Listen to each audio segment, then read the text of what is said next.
I have breathing issues sometimes, particularly at this time of the year. I feel a little wheeze right now. And lately, what's been happening to me is I wake up. Well, I think it started at like waking up at 2:30. This morning, I woke up at 1:30.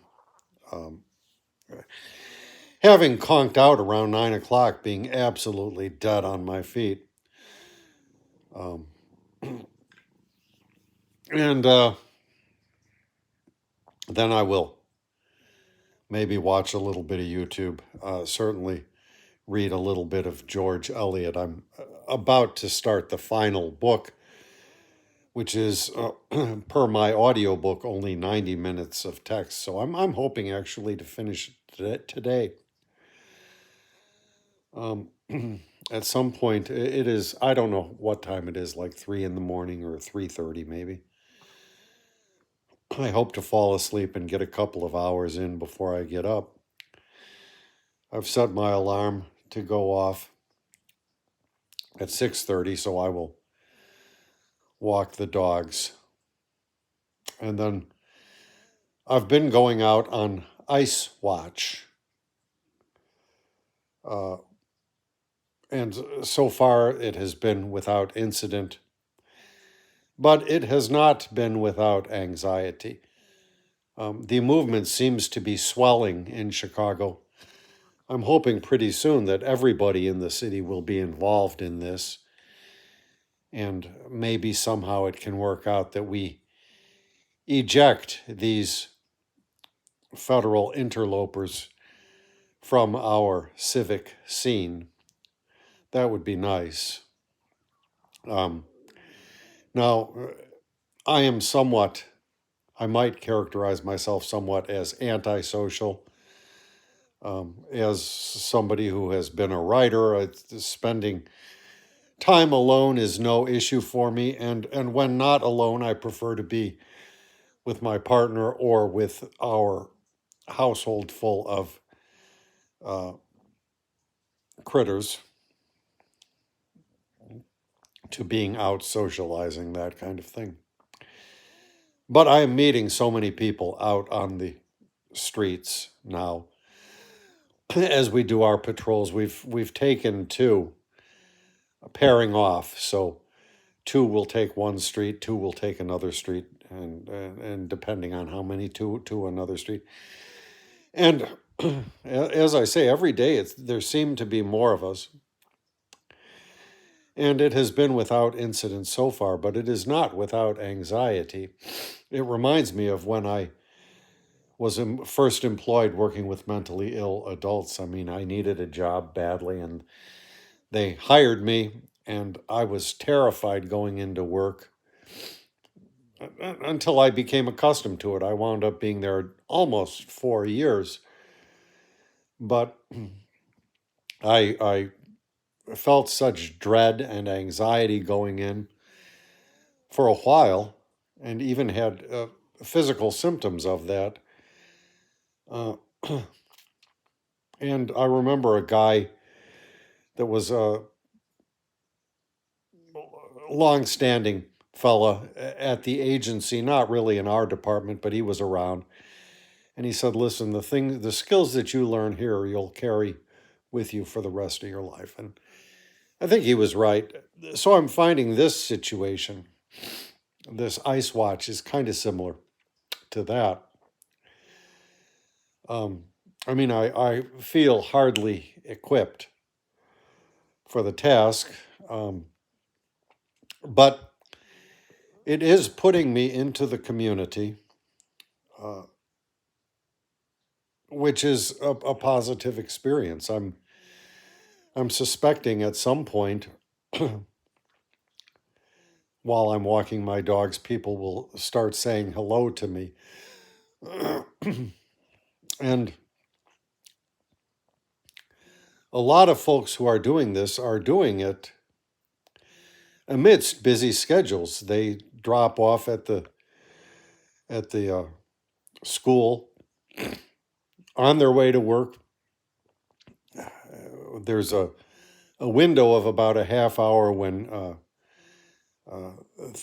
all of the students are streaming in, and so it's most critical to have coverage upon the streets. I mean, I've gotten the whistle.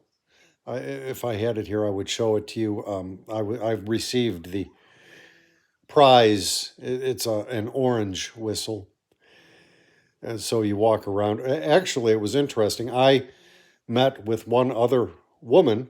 It was her first day. It was my second day, and we were just meeting at the designated spot. And somebody, a student, came by and said more to her than to me. "Oh, thank you so much. We really appreciate what you're doing."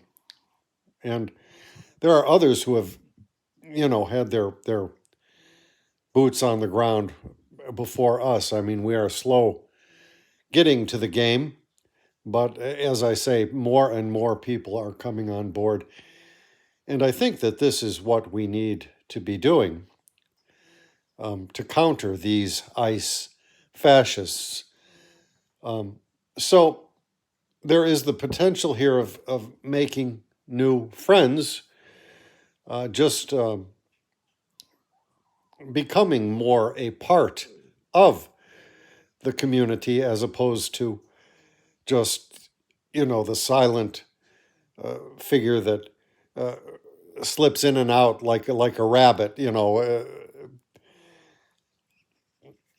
I mean, I've never, except while I'm walking the dogs in this apartment, I've not had much presence on the street at all. In younger days with my dogs, I was much more out on the streets, but of course we weren't dealing with fascism back then.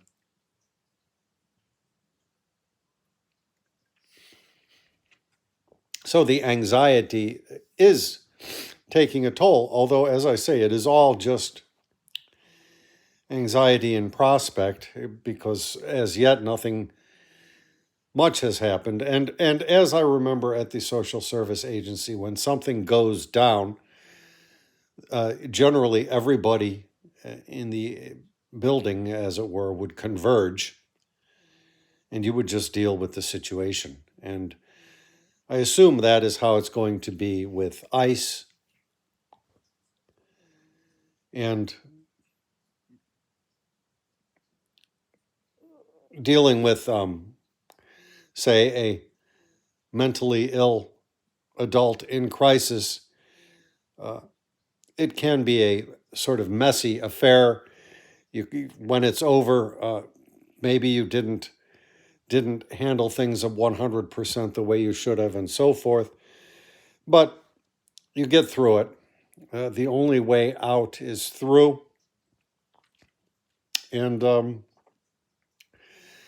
so we will just face that when it happens. Now, my neighborhood is somewhat privileged in that there are, as somebody said, a lot more, say, older white people as myself with time on our hands.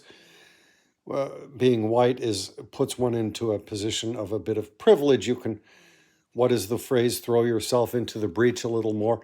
Other communities don't have that. And also, consequently, we are not being targeted as heavily. Just north of us in Rogers Park, there's a lot more going on.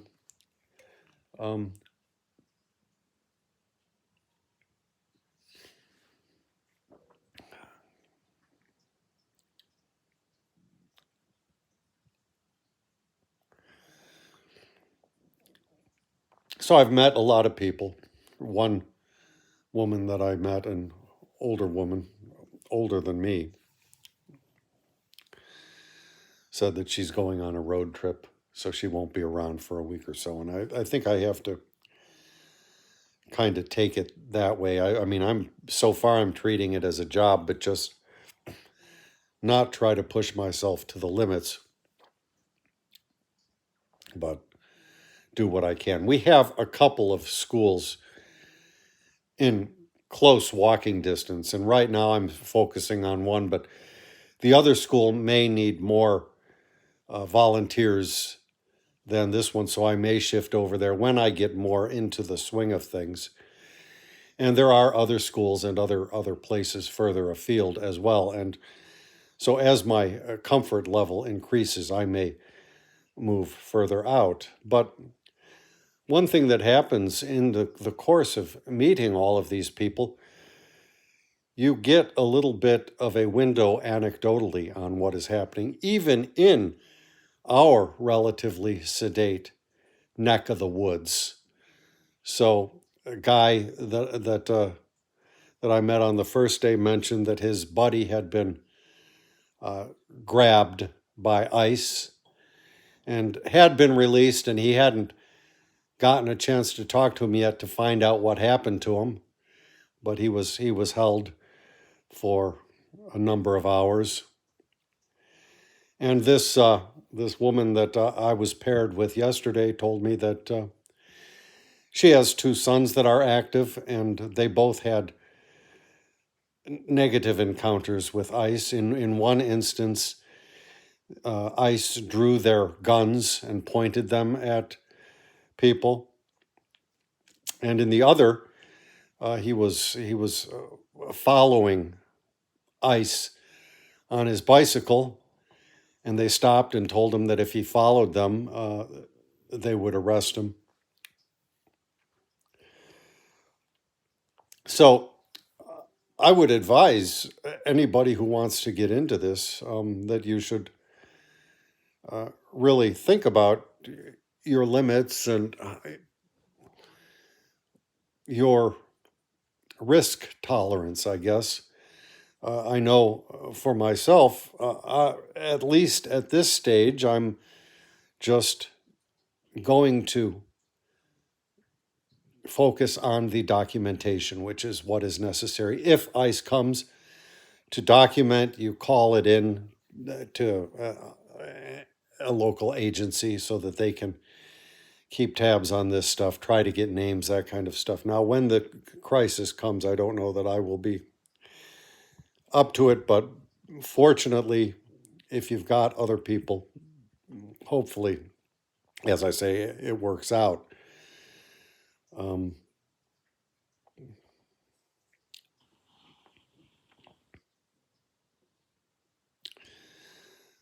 But the sense of community seems to be a very positive thing to come out from this. And I am just at the very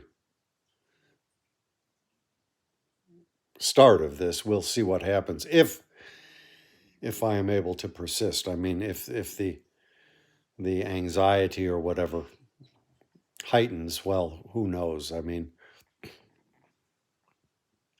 I am generally not subject to a lot of anxiety, but I did have an experience in my life at a job where I was being slandered or defamed. I can't think of the right word. It was ongoing with purpose. And I felt anxiety at that time. And if I mean, just witnessing violent things or interacting with violent people, I've done that, as I say, perhaps not in these numbers.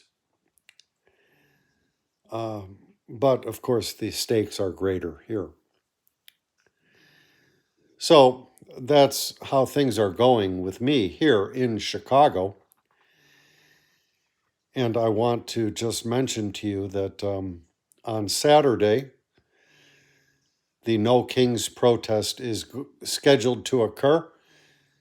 The fascists want you to stay away. They want you to be scared.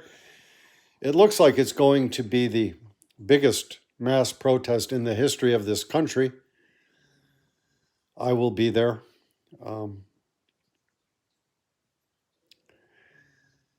And I wouldn't be surprised that the risk for violence say, being enacted upon one will go up as compared with previous protests, simply because the regime appears to be getting more desperate. So how that desperation will reveal itself, we don't know, or if it does. I mean, this regime has proven itself to be pretty darn incompetent in most of what it tries to do. And so I really am hoping that all of our efforts, speaking broadly, of course, but also locally, can bear some good fruits.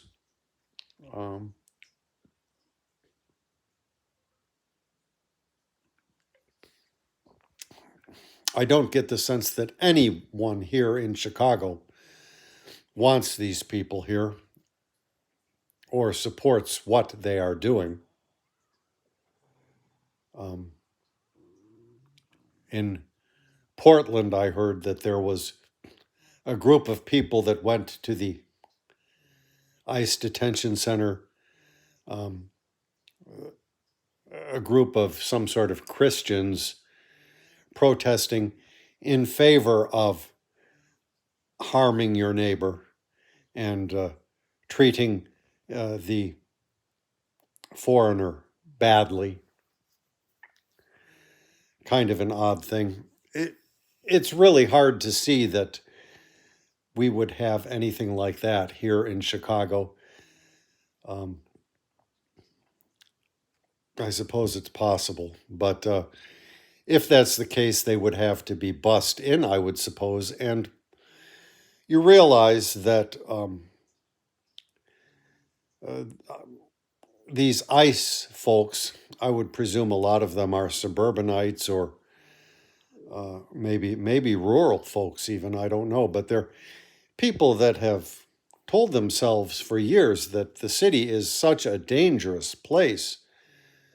I remember in my poetry group, one of my friends, Richard Huddle, he was a Chicago poet. He was raised in one of the suburbs, I think, or a small town. And he said when he first came to Chicago, he thought there were going to be snipers on the buildings. He was so terrified of it. And then he lived here in the city, not far from where I live, and came to realize it was not so. But I think that these folks, and probably these ICE agents who are so scared of the city, have built up this image of Chicago that they come in to do this work. And if we keep coming out and showing ourselves, maybe they will get tired of it and go away. That would be ideal, I think. They want everybody to roll over for them and want no resistance to their heinous activities. But it is just hard to see Chicagoans wanting to accept this. I just doesn't seem to be reasonable to me. And as I say, just from what I can tell, the way people are coming out, I think the numbers are with us.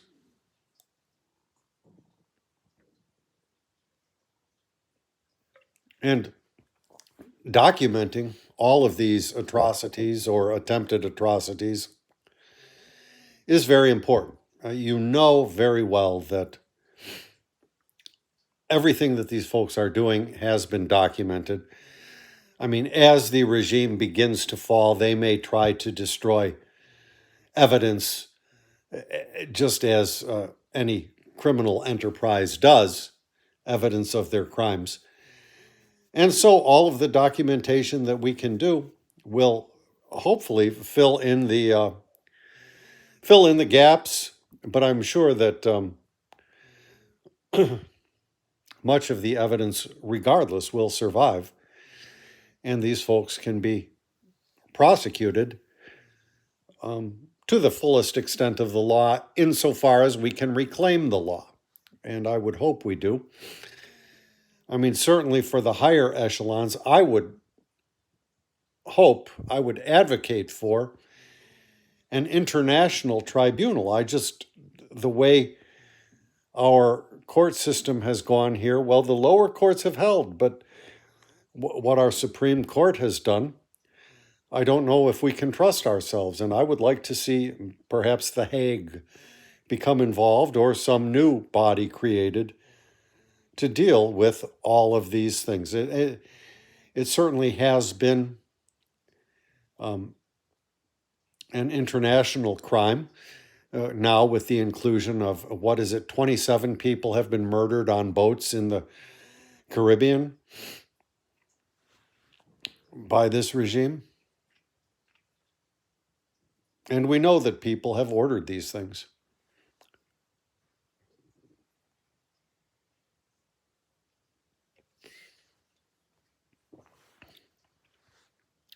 Well, I will just leave off. I'm going to try to get an hour or two of sleep before I have to get out and do my patrol. Thanks for stopping by. Please come to the No Kings protest if you can. Do a personal risk assessment and try to stay safe and try to get involved with your community. It really does not require every single person being out on patrol. There are so many other activities that can be done. There have been parties to sort of make little packets with the whistles and know your rights brochures and that kind of thing to pass out to people. As the patrolling activities expand, you need to have dispatchers, so to speak, people coordinating the lines of communication, that kind of thing. Because persons who are more at risk can nevertheless do things behind the scenes.